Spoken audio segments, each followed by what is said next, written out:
seja muito bem-vindo, bem-vinda ao nosso primeiro módulo, o módulo Classificação de Solos. Eu estou muito feliz por você estar aqui e antes da gente começar a matéria, eu gostaria de fazer algumas pontuações. Você já percebeu que está acontecendo uma mudança de pensamentos em todas as áreas no sentido de prevenir alguma coisa ao invés de remediar? Principalmente quando a gente fala em bem-estar e saúde.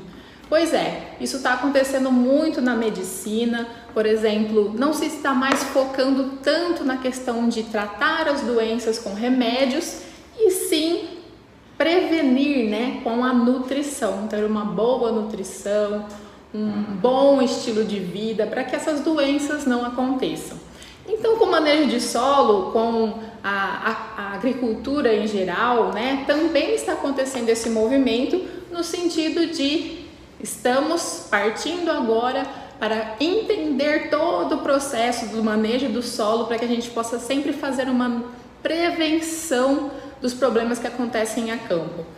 E no caso da saúde, a prevenção é você nutrir o corpo e no nosso caso aqui da agricultura, da agronomia, é nutrir o solo, entender um pouco melhor esse corpo, que é o corpo da planta, que é o solo, que fornece todos os nutrientes para que a gente consiga prevenir os problemas antes deles aparecerem. É a solução de tudo? Obviamente que não, A gente depende de muitos outros fatores, dentre eles o clima, que é o principal fator, mas dentro do que a gente pode manejar, o solo é o principal fator, por isso que a gente precisa se voltar mais para entender ele e por isso que essa é a primeira matéria, o primeiro módulo, classificação de solos. E aí eu queria te fazer uma pergunta.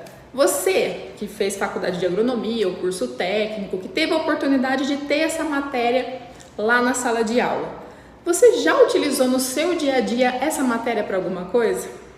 Pois é, parece que ela é um pouco acadêmica demais, distante demais da nossa realidade, mas a verdade é porque a gente não está utilizando o manejo corretamente como ele deve ser feito. E como ele deve ser feito? Quando você é um psicólogo ou quando você é um médico mesmo, qual que é a primeira coisa que você faz? A primeira coisa que você faz é conhecer o indivíduo, até mesmo numa entrevista de emprego, quando você quer contratar alguém para fazer parte do seu time, a primeira coisa é conhecer a pessoa a fundo, conhecer o histórico, de onde ela vem, os comportamentos, como ela vai reagir a determinadas situações ou não. E com o manejo do solo também não pode ser diferente. A gente deixa um pouco de lado essa matéria na faculdade porque ela é meio chatinha, a gente acha que é meio decoreba, mas depois quando a gente vai utilizar realmente, fazer uma recomendação de análise de solo, interpretação de análise de solo, você acaba percebendo que a falta dessa matéria, ela faz diferença. Pode ser que você tenha tido a sorte de ter um professor, que te instruiu nessa matéria, muito bom. Eu não posso reclamar dos meus professores, eu tive excelentes professores, Mas essa matéria em si, do jeito que ela é ensinada, ela é um pouco maçante. Por que ela é um pouco maçante? Porque quando ela é ensinada, meio que começa a história de trás para frente. Ou seja, ao invés de você conhecer primeiro a origem, o indivíduo e depois você partir para a classificação, normalmente se começa pela classificação.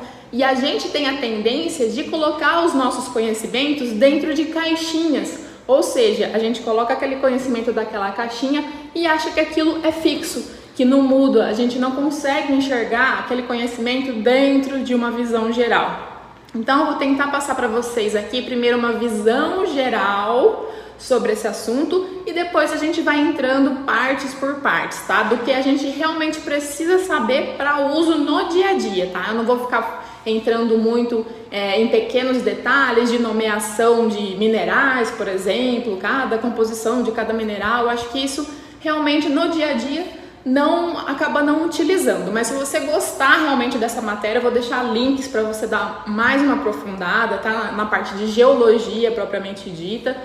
E também alguns materiais de leitura se você quiser aprofundar mais nessa parte. Mas aqui a gente vai focar nos itens que a gente utiliza mesmo no dia a dia como consultor de excelência, ok? Então, a primeira coisa que vocês precisam entender é que todas as coisas passam por um ciclo, Todas as coisas passam por um processo de início, transição e final. Assim como nós, né, nós seres humanos, a gente também tem lá o início da nossa vida, onde nós somos bebezinhos e depois passamos pela adolescência, vida adulta e depois envelhecemos. Todas as coisas, mesmo as coisas não vivas, como o caso das rochas, né, do solo, também passam por processos onde ele inicia, né, se a gente está nomeando isso como um solo, uma coisa à parte, então essa coisa à parte ela vai iniciar de algum jeito e vai ter características que determinam ele, né, se ele está num estágio mais maduro, ou se está num estágio mais adolescente, ou já está num estágio mais consolidado, ou seja, mais estável, que dali em diante ele não vai modificar tanto, né? Para coisas não vivas, a gente não pode dizer que elas vão passar pelo processo de morte, né? Elas vão passar por um processo de transformação para virar outra coisa. Mas antes que ela vire outra coisa, esse estágio final é como se fosse a velhice, digamos assim, tá? Então, tudo tem um ciclo e eu vou tentar explicar para você sobre essa ótica de que tudo tem um começo, uma fase intermediária e o final. O solo é a mesma coisa. Olha só, se você pegar o solo, né, que é essa camada da rocha que vai se decompondo ali em partículas cada vez menores para conseguir abrigar a vida, a umidade, enfim, ter condições para que a planta se estabeleça ali, sobreviva e reproduza, né? O solo, então, sendo esse fragmento de rocha que vai cada vez mais se decompondo, quando é uma rocha recém-exposta aqui, né, ao longo do tempo, quando ela vai formando uma camadinha ali do que a gente chama solo, os cientistas classificam como neossolo, ou seja, solo jovem. E depois, conforme a rocha vai se fragmentando cada vez mais, através da interação dos diversos fatores de formação do solo, que a gente vai ver daqui a pouco, né, conforme vai se aprofundando, ela vai entrando num estágio, né, o solo vai entrando num estágio em que os cientistas chamam de cambissolo, né, que é um solo intermediário.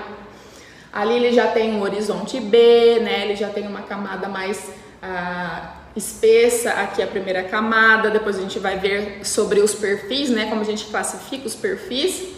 E conforme ele vai ficando mais aprofundado ainda, né, com mais camadas, horizontes E, B, C, né, antes da rocha, em cima da rocha, os cientistas chamam de solo mais maduro, mais bem desenvolvido, que aí a gente pode classificar como se fosse um solo adulto, um solo mais envelhecido, né?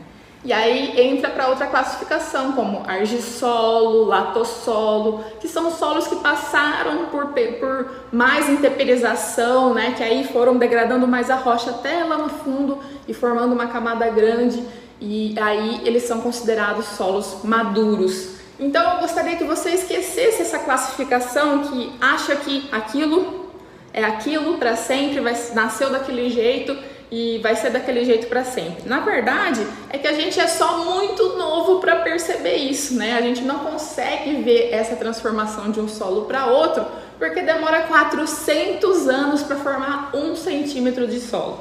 E aí fica difícil, né, a gente realmente enxergar esse ciclo. Mas quando você se deparar com algum desses tipos, eu gostaria que você imaginasse e pensasse também nesse processo, porque isso ajuda você também a fazer links com diversas outras informações de solos que estão ao lado, né, manchas de solo que estão ao lado daquela área que você está estudando ou prestando serviço. Isso ajuda você a ter um panorama geral, certo? Dito isso, então a próxima aula é para falar sobre esse indivíduo, cada um solo que tem as suas próprias características, comportamentos, enfim. Até a próxima!